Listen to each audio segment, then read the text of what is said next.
A group of Republican rebels dubbed the Taliban 20 have brought Washington to a standstill by torpedoing party favorite Kevin McCarthy's bid to become Speaker of the U.S. House of Representatives.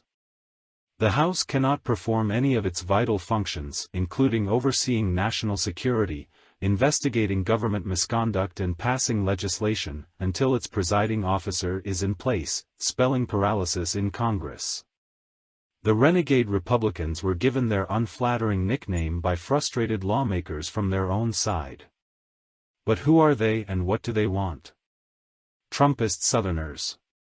Many in the group, which has boasted between 19 and 21 adherents depending on the ballot, are members of the House Freedom Caucus, a collection of some of the most staunchly right-wing Republicans in the lower chamber of Congress. They share geography too, as they are dominated by Southerners, mainly from Texas, Florida, or Arizona. Pennsylvania's Scott Perry is the only member living above the Mason-Dixon line that traditionally separates the southern United States from the north. Most represent districts that voted solidly for defeated Republican Donald Trump in the 2020 election, and most were endorsed by the former president for last November's midterms. Trump backed 144 primary candidates in the midterms, all but a handful of whom won the Republican nomination. But the rebels do not appear beholden to the former president. McCarthy's vote share actually dropped after he received Trump's endorsement on the second day of the standoff in the House of Representatives.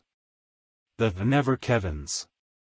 Some Republicans oppose McCarthy because they say he has proved an obstacle to their right-wing agenda and will make for a weak foe to Democratic President Joe Biden.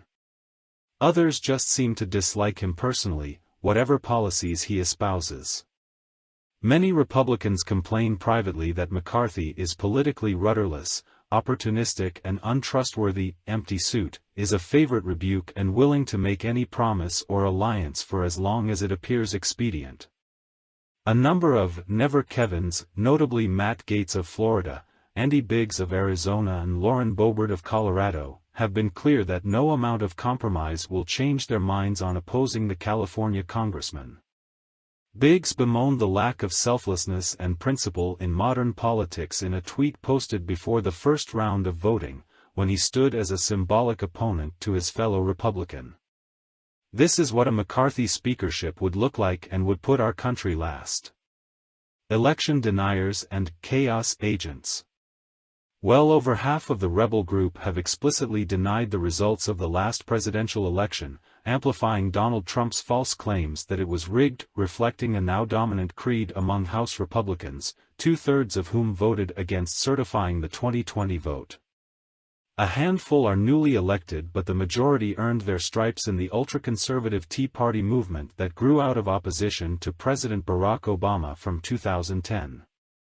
As well as being known for fiscal austerity, the movement has its origins in a form of libertarianism that rejects business as usual and prides itself on producing agents of chaos who revel in their outsider status and ability to disrupt the consensus politics of the political elite.